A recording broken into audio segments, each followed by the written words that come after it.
The Park River flows through southeastern Wisconsin. That's not a real large river, and it contributes eventually into the Mississippi by way of the Rock River. But anyhow, the water flows along a fairly interesting path for my particular life, and I've lived in and around it for many, many years.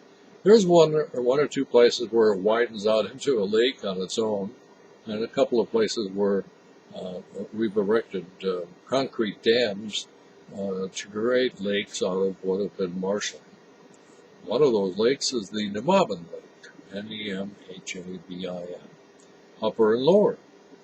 And between the two lakes, there was a continuation of the marshland, which was separated by some man-made railroad berms, and then later on an Indian trail that became a highway. Along that marshland, there was a building that had been constructed on top of pilings, like Chicago had been over a marsh, and this particular building had a saloon and a whorehouse known as the Comstock's Bar. The Comstock family consisted of some rather interesting characters, but the basic purpose of this bar was for people to get drunk, which they often did, and have a good time. So, what could be any better? It was all sort of on the QT, I suppose, as far as the wives were concerned, but all the guys in town knew about it.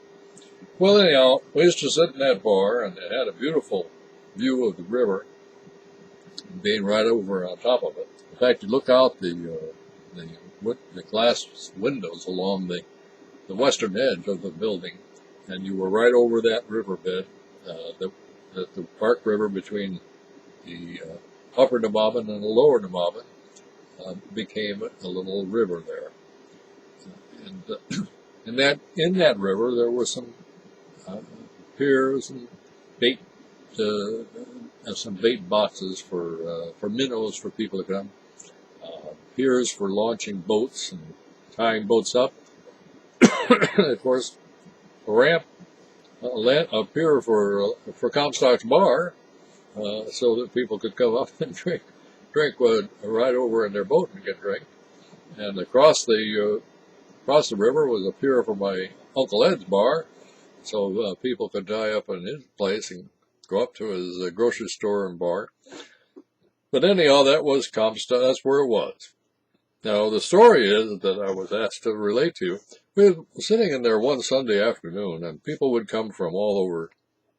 We were on a main highway. Highway 30 was right outside the door, and there was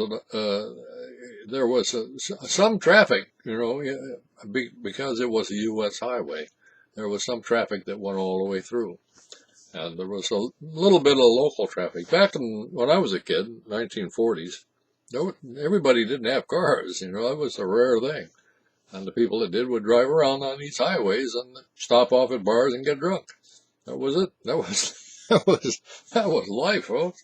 Anyhow, we were sitting there one day. This guy came in from Chicago, and he was one of the people at the bar, and they were all drinking. My folks were my dad and my two brothers were having a drinks, and I was quite young, and I'm probably, I don't know, less than 10 years old, I guess. And I was sitting on the benches that lined the wall where the windows were that looked over the river. That's to kind of orient you there. So I was on the west wall, and on the east wall was this long, long bar that went from one end of the building to the other.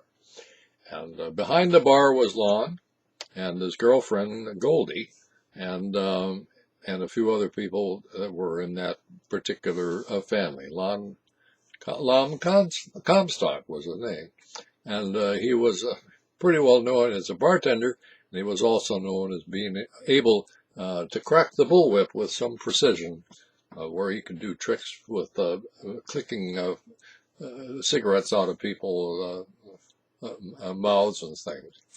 But it took a bit of nerve to have been yours. it could hold him up here, and it was a little less dangerous. But it was still, if he missed, it could still hurt like hell. Well, anyhow, he was good at it. So we were sitting there drinking. This guy had come in from Chicago, and he'd been drinking for a while, and he was getting a little bit on the loud side, and wanted some attention from Lon.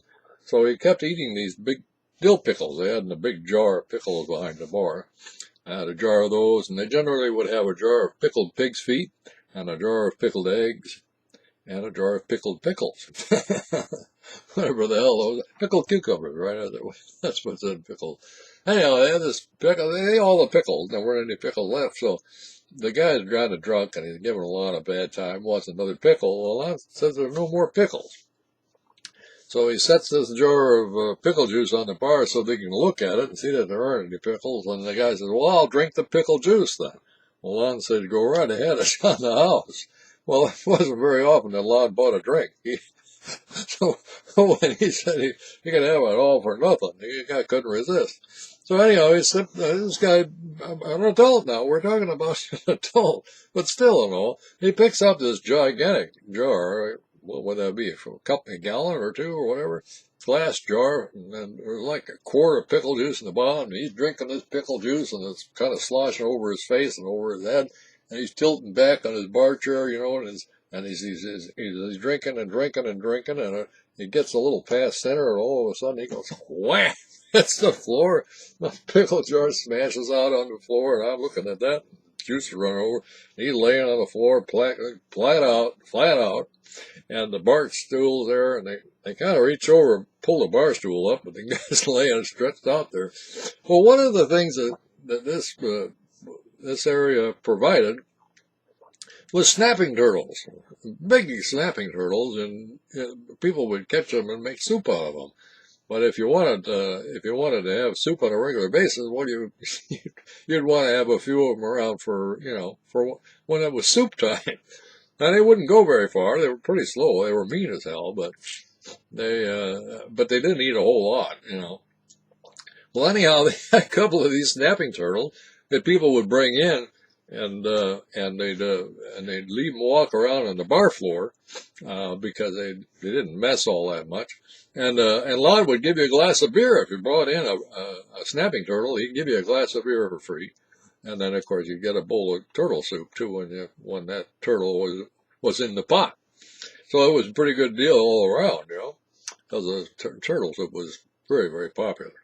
Well, anyhow, this turtle was on the bar floor, and I guess he smelled the pickle juice or something, and he kind of waddled his way over, and I'm sitting in the back, along the wall there, looking at all this. And this turtle gets over to the pickle juice, and the turtle didn't like the pickle juice. But this guy laying there, and the turtle reaches out and bites the guy right in the ear, and bites a hunk right out of the guy's ear. And the guy didn't even wake up, by the way. And I'm screaming to my dad. I go, oh, the turtle, the guy here. So me go, he's blood running on him. They pick him up, put him over on the bench next to me, and they put a towel up against his head and such. And of course, the turtle was the next one in the pot, because he tasted the ear. They couldn't get the ear out of him. There was no way of getting. Once that turtle gets a hold of something, it's pretty much gone. The only way you can cut his head off right then and there, but nobody really gave a damn. They didn't want the turtle, then they didn't care whether his ear. So he wakes up and he didn't have a piece of his ear was missing. I explained that to the wife. Well, that's a crazy ass story of Comstock Sport. It survived for many, many years. They kind of upgraded it. It made it all nice and pretty. And it became something else, became the Channel Inn afterwards, and it was all very proper, and there were no shenanigans or carryings on after that. Although there were a few motorcyclists that dropped in from time to time, but that's a whole different story. Well, anyhow, folks, that'll be it for now. This is Nigel Kent saying, wishing you a happy channel hopping around there. And if you're ever on the Park River, passing between the upper and lower Nemama Lake, just stop for a moment or two in between the freeway traffic and see if you can have a whisper. See if you can hear a little bit of a wisp of old Lon Comstock whipping his bullwhip and some guy hollering about having his ear bit off. That's my history lesson for the day, folks. Bye-bye.